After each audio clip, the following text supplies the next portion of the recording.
Welcome everybody to this Shaftesbury Partnership Friends and Family Lunchtime event. I hope you're enjoying your sandwiches or whatever it is you're eating. We're really excited today to present an early preview of some work that we've been doing with the help of Professor Bruce Edmonds up in Manchester, as well as with Mehrdad, our fantastic intern who's been spending his summer working on a simulation that we want to start to preview and present to all of you, both online right now and hopefully later physically in the autumn later in 2022 and as we go into 2023. My name's Nat Wei. I'm one of the partners of the Shaftesbury Partnership, which is a think and do tank that has been going for around about 15 years now. It's been instrumental in leading a lot of different social reforms and system change initiatives over the last decade or two in both the policy world and in kind of business and civil society. We are all about tackling inequality systemically and finding new and innovative ways to scalably address the challenges. And there are many out there today. Recently, we've been looking into how to start to scale our own impact and to support others who are committed to system change, who want to be part of restoring people and the planet and our politics even. One of the areas where we feel it's really important to equip system change agents is around data science. How do we become more scientific and rigorous in the way that we design our initiatives to change society? How do we provide the tools that exist, for example, in the commercial world? You have accounting, you have different forms of different methods of predicting using, say, stock markets and futures markets, whether something will work or not. And then you have spreadsheets, Excel spreadsheets to simulate the financial dynamics of a business before you launch it. All of these things we really haven't had in the social arena, whether in policy making or in applied sort of action, grassroots design and implementation of social venturing. So one of the areas that we wanted to take forward in our new data science division, harnessing different technologies such as AI, eventually virtual reality, cheaper, better, more mobile methods of measuring, harnessing the power of blockchain, for example, which is going to be very important, and also in the area of agent-based modeling, which is Professor Bruce Edmonds' speciality. Agent-based modeling, for those of you who don't know, is a technology that's been sort of kicking around for the last 20, 30, 40 years. It's been used, for example, in the auctioning of spectrum in our mobile network. So if you use a 5G or 4G or 3G or 2G phone, I believe, then these will have been designed using simulations based on agents that enable the government very successfully, some might say too successfully, to generate revenue from selling radio spectrum for which we now use every day. Agent-based modeling in the academic world has really grown, but it hasn't been used very much in the social impact arena, which is where we most work. And we're very keen to see how this stuff can be used increasingly in the policy world and in actually making social ventures happen and designing them before we spend, I don't know, 10 billion of them. Now we've seen the use of this to some extent in health. A lot of the vaccines modeling was agent-based modeling. A lot of it wasn't, and I think a lot of the bad name perhaps that came that's been leveled towards vaccine modeling and epidemic modeling was towards more spreadsheet-based modeling, not the kind of sophisticated agent-based modeling that we're really excited about. But the key thing to remember about agent-based modeling is that it's not about the right answer. It's not about coming up with the perfect simulation that predicts everything. It's more about understanding the different scenarios that can happen in a given context. What could happen if you did this? What could happen if you did that? What general trends and insights are we gaining? Which therefore supports what's called red teaming, actually kicking the tires of a policy or kicking the tires of an initiative before you do it, before you spend a lot of time and money on it. So you understand what could happen. And so you can understand what to do in an unlikely situation, such as a pandemic. What we call at Shaftesbury grey swans, which is a whole other session to explore what that concept means. But slow motion car crashes that you don't think normally would happen, like, for example, I don't know, a heat wave, but where if you did model it and simulated it and then sort of went into the game, you could learn what you might do. For example, I've learned in the last few days, if there had been a simulation of a heat wave where I live in London, and speaking to my friends over the last few days who live in the north of England, I would have learned to probably take a very long weekend in, I don't know, Newcastle or Scotland during this time, because the temperatures there were wonderful, 20, 25 or so degrees, rather than the lovely 40 degrees that we've experienced Celsius in the last few days. So agent-based modeling is very powerful, but we've had a gap. We haven't been able to translate it from the academic world into the world where the public, where other researchers, where potential clients of the work that we do can actually use this tool and harness it and make it as easy to use one day as an Excel or Google spreadsheet for modeling social impact and social dynamics. And the one that we've wanted to start with to sort of to bring this into a more public arena is inequality, something that we have been caring about right from the beginning. How do we create a more equal society, not for ideological reasons, but because poverty hurts and causes lots of problems, even for the wealthy, when it starts to have a systemic impact on our politics and on our world. There was a paper a number of years ago, about 20 odd years ago, by Professor Phillip Bouchaud, who's at the University of Paris, also a hedge fund manager, who's studying how molecules behave in glass as they undergo different temperature changes, what's called different phase transitions in thermodynamics and physics. And he accidentally, while studying glass, came across what we call in other spheres, such as in economics, Pareto curves, poverty curves. Essentially, he was able, through his agent-based simulation, to stumble upon the dynamics of what makes poverty happen, which we were very interested in at Shaftesbury 15 or so years ago, but we weren't able to take it any further until today. So really proud to be able to showcase today some work that Professor Bruce Edmonds and Mehrdad have started to do. It's very, very early stuff. This is, prototype only. So this is a very early preview. It wouldn't be a beta in software. This would be the alpha stage of what we're presenting. So please bear with us as we take you through it. But we hope that this will be a contribution to humanity and to starting to build this idea of the social spreadsheet, so we can test and simulate and better understand dynamics of complex systems like inequality, and perhaps challenge some of the myths that are out there around what drives inequality on both the left, the right, and sort of the ordinary man in the street, woman in the street, what we think about poverty and inequality, and start to think about how we could tackle it in a more sophisticated way and in a more understanding and empathetic way. So I think I'm going to stop there. I think I've spoken far too long. What we're now going to do is really ask Mehrdad to come and briefly walk us through what he's built, which is something we would like to work with others to further develop, either to take it with clients into their context or build an academic research do tank network who'd like to play around with this model, this simulation, and indeed ultimately work with us to make sure that the Daily Mail reader or the Guardian reader can play around with it as easily as they and their children do Minecraft, so that we can start to have healthier, productive conversations and take action to flatten the inequality curve. So without further ado, Mehrdad, would you like to share what you've done, maybe introduce yourself briefly and walk us through the very beginnings of this model that you've built, the simulation? Thank you very much, Nat. Yeah, hello everyone. My name is Mehrdad Halali. I'm an intern at the Shaftesbury Partnership, and over the past few weeks, I've been designing the sort of a user interface for this model, so that I could make it more accessible to the public.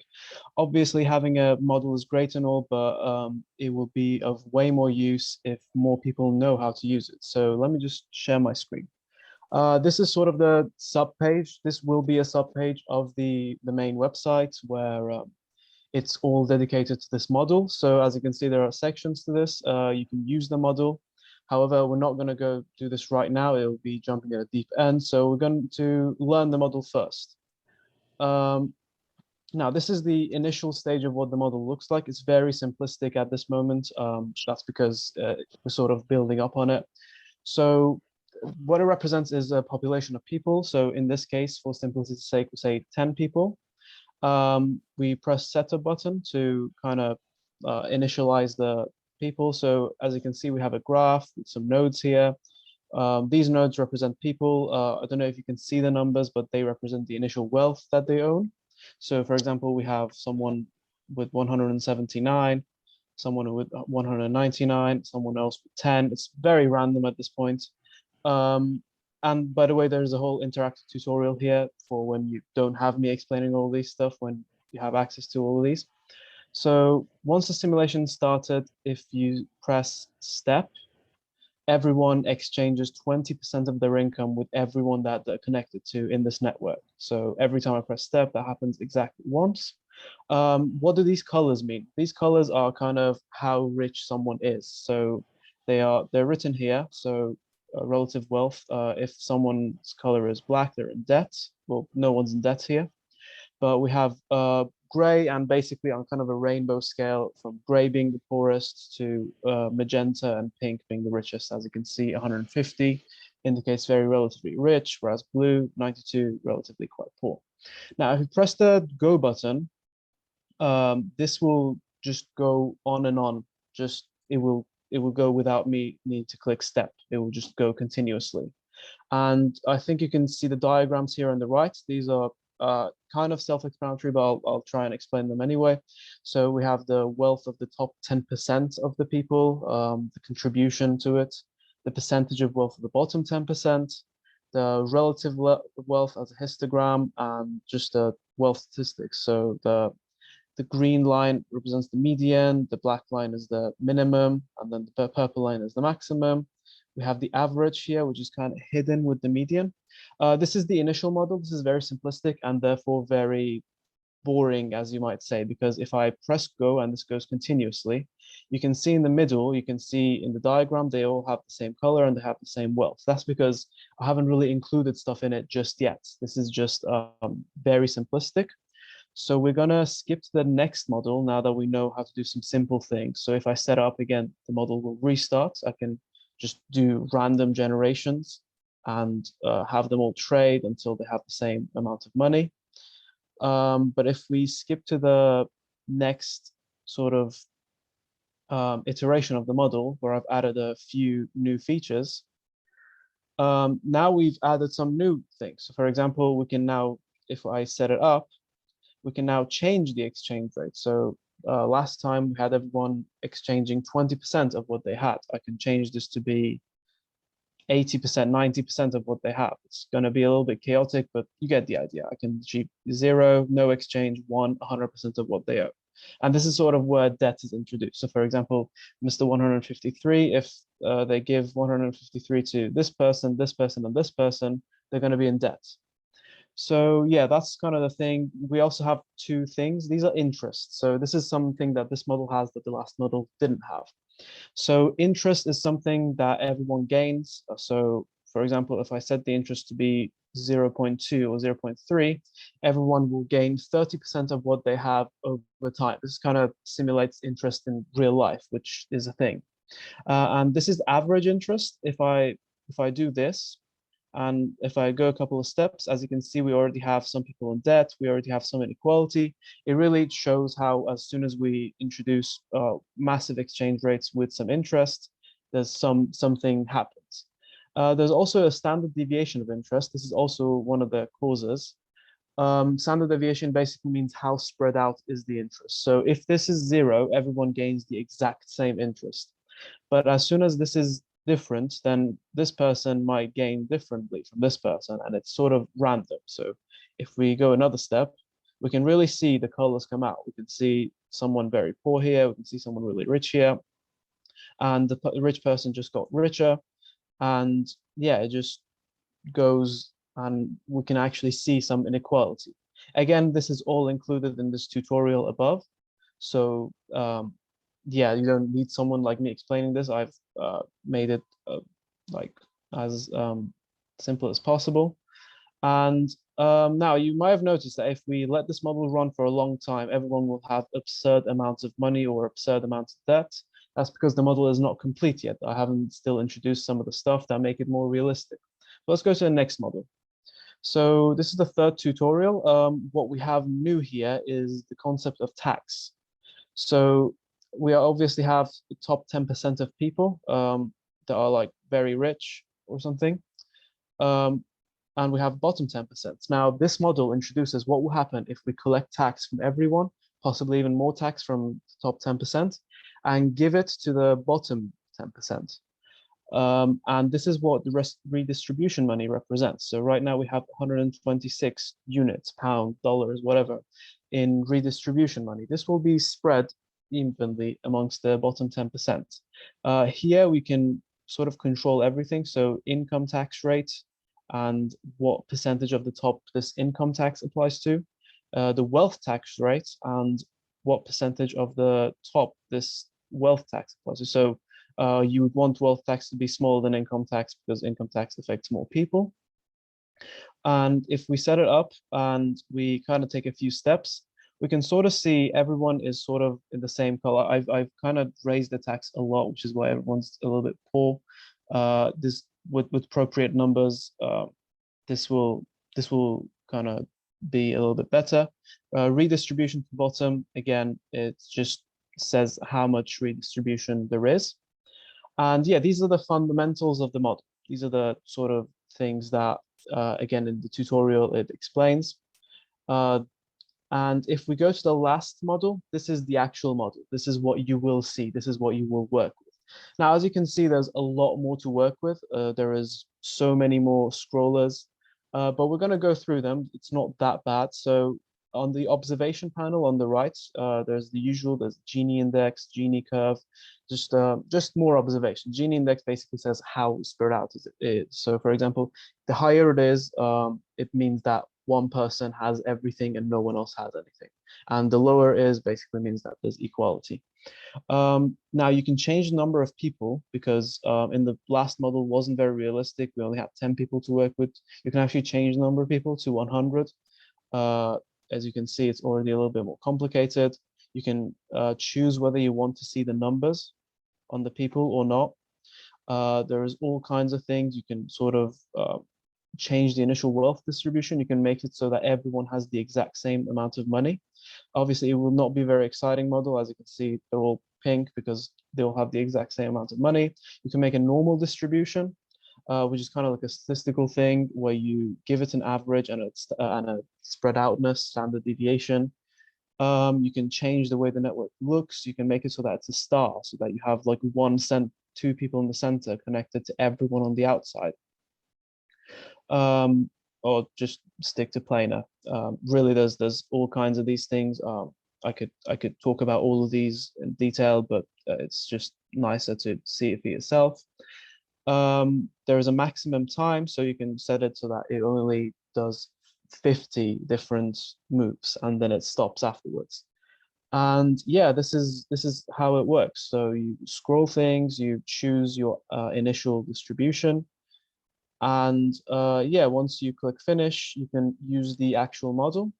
And this is where the actual model is. This is just what I showed you without the tutorial. I can choose this to be exponential distribution with the network topology being regular. Literally whatever settings I want, like a massive exchange rate, a lot of interest. And I set it up, and this is a regular distribution, so everyone's like in a circular table sort of thing. And I can say, okay, I want this to go for 20 rounds.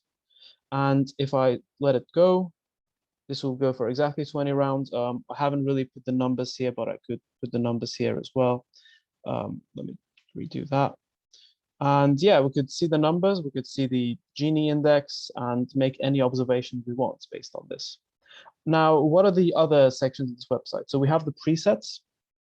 Presets are sort of special examples that make this really show how inequality works. So these are the 3 examples that we've got right now. This is subject to updates. We can introduce more examples as time goes on and update the website accordingly. So for example, the first model shows how inequality is inherent. So how if we don't have any exchange and we just have a bunch of people collect investments, inequality will show itself. So here, as you can see, the model is a little bit more user-friendly. We have like people representing people, as one would expect. We have these options. We would go a little, and then we can keep going, which is the equivalent of step and go. And as you can see, there's a little bit of inequality. We have some people like this person and this person have a lot of difference between them. And as we keep going, this stays the same. Now we want to make this change. We want to make this change. So we go to another example. We have distribution with exchange. This is how basically says how if we introduce a little bit of exchange between our agents, we can make it a little bit more fair, if you might say. So we have a bit of randomness. We have exchange rate, which is the same for everyone. And if we go a little, we have an initial inequality. But if we keep going, you can see that the inequality switches in between. It's a little bit more fair. Everyone has like the same opportunity. And this model, which is a little bit cool looking and also like says a lot more things, this model shows how inequality is even more improved if everyone is connected to everyone. So it basically says more connections, better thing, because more you receive, the more trading you have. And here you can see that everyone is connected to absolutely everyone, which means it's a bit more fair.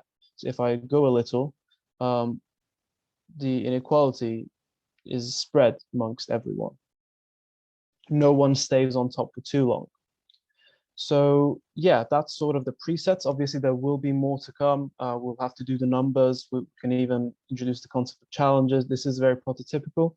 And the last bit of the website is for you to get involved. So if you know a little bit of coding in this language, which is NetLogo, which is very, very simplistic. I only started learning it like 3 weeks ago, and it's very like straightforward. You can kind of accept the terms and conditions and download the model in NetLogo form. And you can like play around with it. You would have to download the software, but it's super straightforward. There's so many tutorials on it. And yeah, that's sort of what the website was. I'm gonna stop sharing now. Yeah, that's fantastic. Brilliant. Can you hear me okay? Yes. Yep. So Mehrdad, we just want to first of all show our appreciation to you and to Bruce for building this in little over a month, I think, or even 3 weeks, which is really exciting. It shows that there's so much more we can do moving forwards, and that's where you know, we really want to work with others. There's many things that we think this model can illustrate that could really change a lot of the discourse and narrative around inequality and help improve understanding and in better interventions. So, for example, our hypothesis at the moment, and we'd love to have more challenges and more presets, if you like, or you almost call them templates to illustrate certain ideas. For example, distribution through tax can only get you so far, because one of the things that we need to study, and there's academic research, and we can, you know, work with partners to understand this, is at what point does the tax level, when it gets so high, affect people's willingness to trade, both who they trade with, how much they trade, you know, how much they put at risk, and does that affect, you know, the attempt to flatten the curve, because then people start doing things like hoarding or moving abroad and all the kind of stuff that has been documented. Similarly, as the economy speeds up, as we use macro Keynesian or macro fiscal policy and macroeconomic policy, interest rates, Bank of England, etc., does that actually address inequality by creating, you know, more wealth to swish around, or could that even accelerate the inequality process? You know, so it could be that, you know, left and right are both sometimes right, but perhaps sometimes also under certain conditions wrong, or not getting, you know, not having the full impact that it could have. And ultimately, what we're really excited about at Shaftesbury, and what we've really historically done, is connect people. How do we use institutions, social enterprises, whether it's things like Teach First, which I was involved in setting up, or the food banks, or that Chris Mould helped to establish, the Challenge, National Service, all of these different initiatives, where they're bringing people together who wouldn't normally connect. You know, just like in the First, Second World War, officers and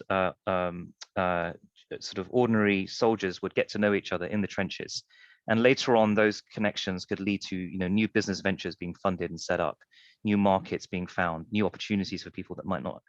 The more we can connect people, perhaps the more we can flatten inequality over and above anything around tax distribution or kind of traditional economic attempts to stimulate the economy. Obviously very relevant now, given some of the contests that are going on politically in different parts of the British political sort of makeup. This debate. Do we ever have debates about how we can help people be more connected and what stops them being connected and more socially mobile? That could be a whole interesting new area. So we're very excited. We're going to have a little bit of Q&A in a minute, and then keep this short because people have to finish up their lunches and get back to whatever they were doing.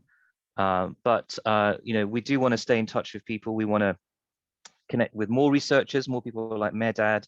We're excited to kind of download the model and build out new, test out some of those hypotheses and create, you know, ways we can interact online and even physical conferences and gatherings to push this forward, and then bring those discussions into, you know, the centers of power, whether it's in Westminster or in business or in some of our kind of social organizations that need this to better model, understand, and invest in, you know, flattening the curve.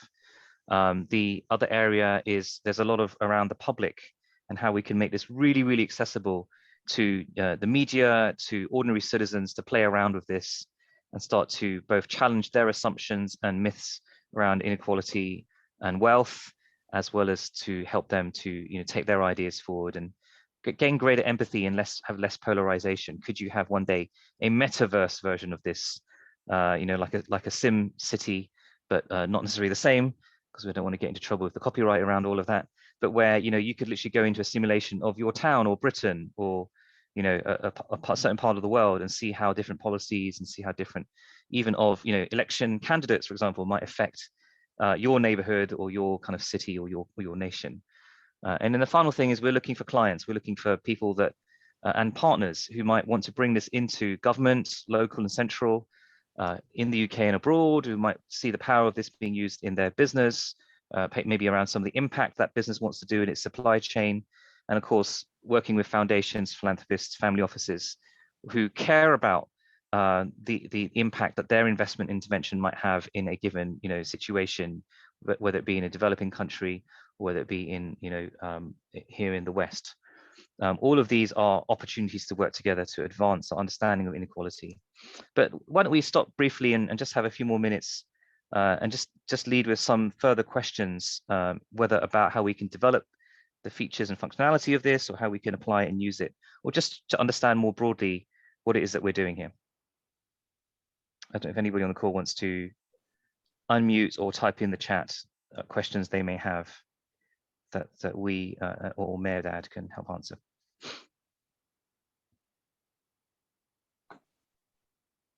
I will kick off, take the chair's privilege, but others may think of questions and pop them in the chat box or ask them in a minute.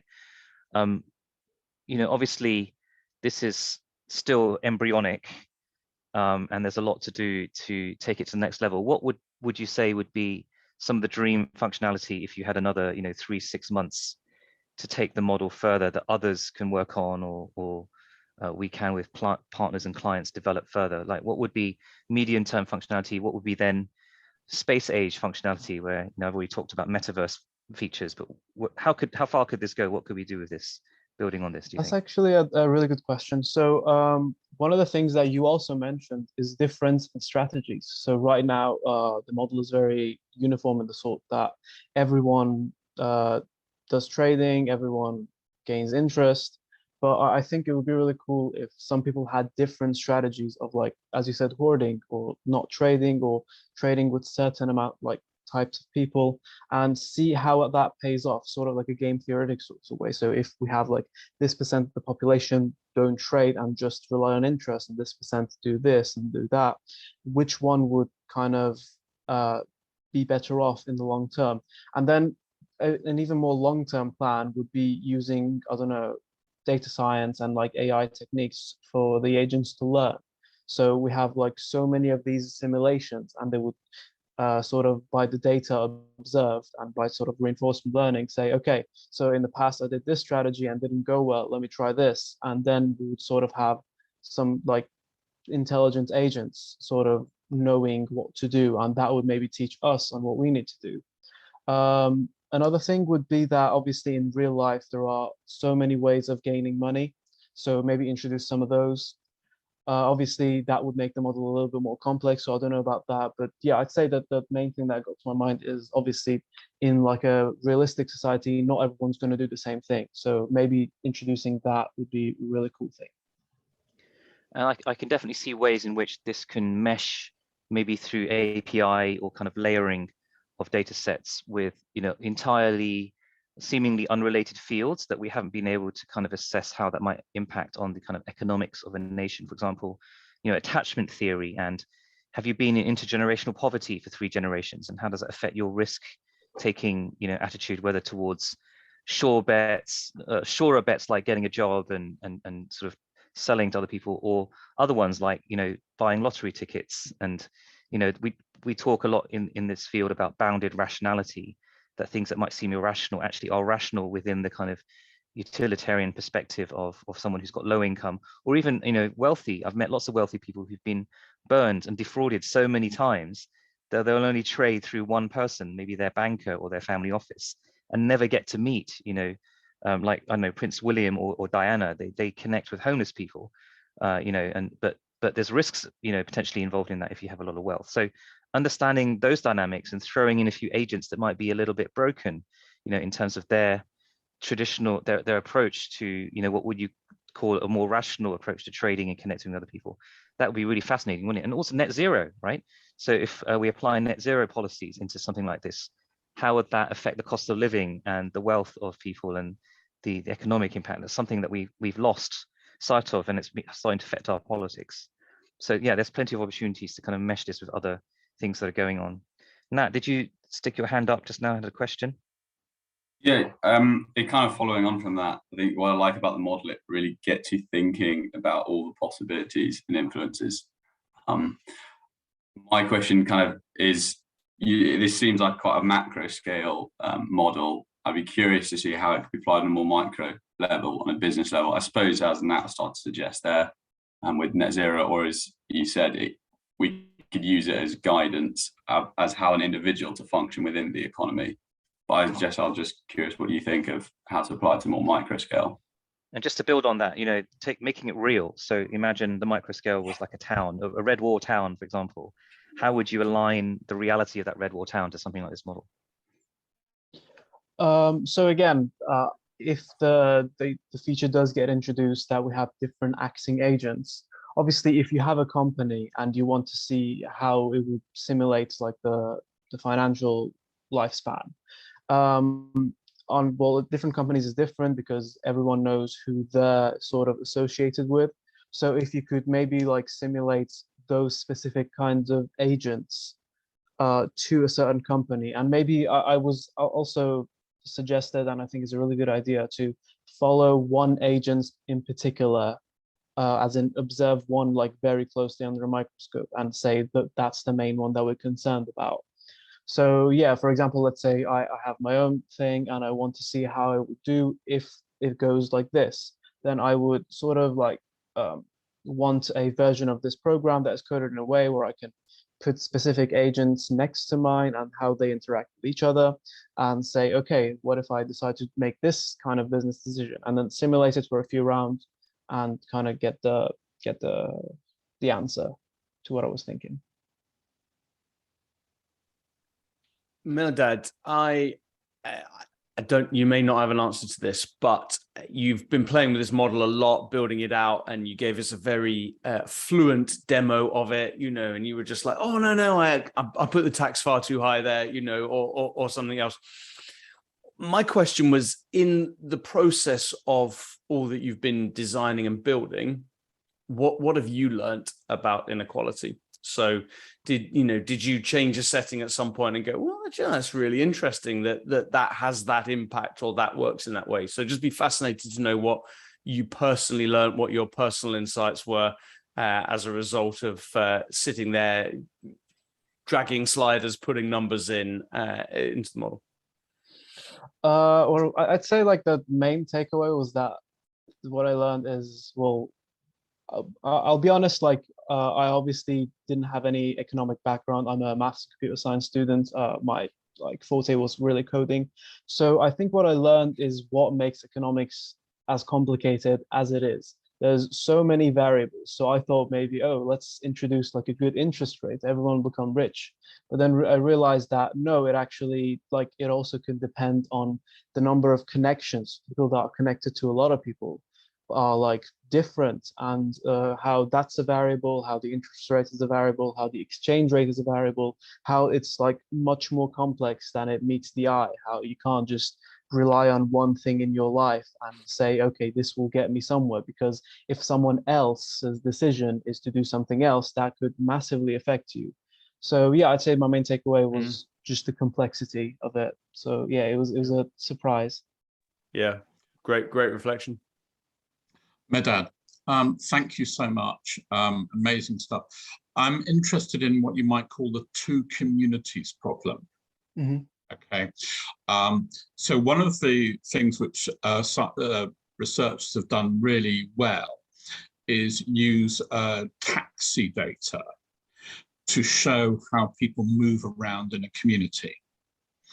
And there are two examples of what you might call separated communities. One is Bradford, one is Belfast, which is known to have, two different types of people. And it's been, the taxi data shows how much what looks like one city is actually two communities trading actively with each other, but not much with the other community. Is your model at the moment able to say, right, I'm going to take my 10 or my 100 or whatever, I'm going to go 50 community 1 characteristics, 50 community 2 characteristics, and then when I look at how they trade with each other, I'm going to say that they trade a lot with their own community, but not much with each other. From a technical point of view, are you there yet on kind of modeling that? Do you understand the question? Yes. So the current model doesn't have that as of now.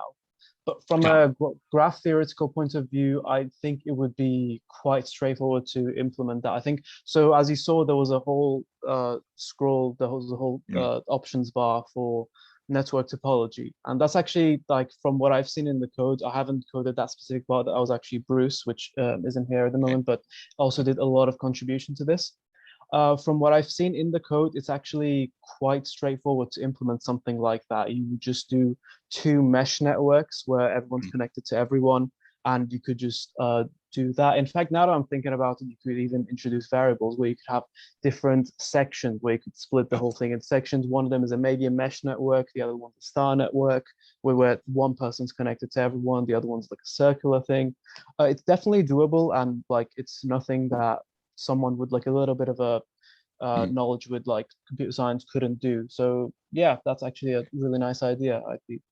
Because a key thought concept in social capital is bonding social capital, which is in community trade, and bridging capital, which is cross-community trade. And there is a presumption that in investing on improving bridging capital yields the best results. But I've never seen anything that looks at that in as organized and quantitative way that you have developed, Beyond that, no, I'll shut up there. Thank you. Yeah, that was a real. Yeah, thank you, Patrick. We had a question here on the chat. First of all, lovely presentation. What other variables are you considering including in the model? That being high priority. Thank you very much. So yeah, that's a good question. So as I said, one of the main variables that I wanted was the strategy type. So it would be something to be discrete, obviously, like the likelihood to want to trade with others. So that's definitely that I had in mind. Other things that are like as of sources of income or how money would be transferred would probably be some like random parameters that would have to be with like a sudden gain or loss of money, because that happens all the time in real life. If like there's a if there's a shortage of something, or if a company invests in something that doesn't happen to be a good investment, they obviously they might have made the loss. So that's that's something that I would have in mind. Maybe I'm not sure. Maybe if a company stays on top for too long, then I would introduce something for other companies to have to acknowledge that, oh, this person's been rich for a long time. Yeah, that's it would more have to be, that's those are the things that have come to my mind. I will definitely let you know if I can imagine eventually modeling different kinds of assets would be helpful, right? Because at the moment in the model, the assets are all one bucket and doesn't distinguish between which assets are liquid or illiquid, and how good a return you might get from property, say, versus other things. And obviously it can get quite complicated later on. But no, this is really, really helpful, and thank you for that. I think time is coming to the end, and I suggest we draw it to a close. My big takeaway, one of my big takeaways from today, is actually that starting conditions matter. That how you set the curve at the beginning and then how you run it from there has a huge influence. It may explain one of the major differences between different countries. We talk about the equality inherently of some, say, Nordic countries versus other ones. It could a lot be to do with who had the land at the beginning of that part of that country's political identity and existence. But anyway, this is all really fascinating, really interesting. Today is just a preview, so we just want to thank all of those who joined us to share in this time together, and we'll share the whole of this online at some point. We want to have a bigger event later this year and going into 2023 in person, but maybe some ability for people to join as well online, so that we can really develop this and maybe have a bit more of a conference around it, a bit more of a brainstorm together as to how to bring this into different live environments and contexts. But thank you everybody so much. If you want to stay in touch with us on this, please get in contact. You can use the email address info@spx.ventures and just express your interest in being involved in the Inequality Exchange project, and one of our team will get in touch with you. We're also due in the coming days and weeks and months to post this on our website online, and so you'll be able to kind of go into it and play around with it. And yeah, do join the community. Enjoy this. We hope this tool will be useful.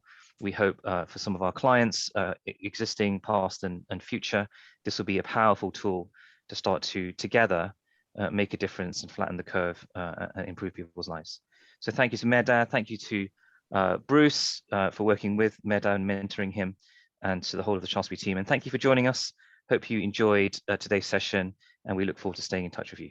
Thank you. Thanks a lot. Thank you.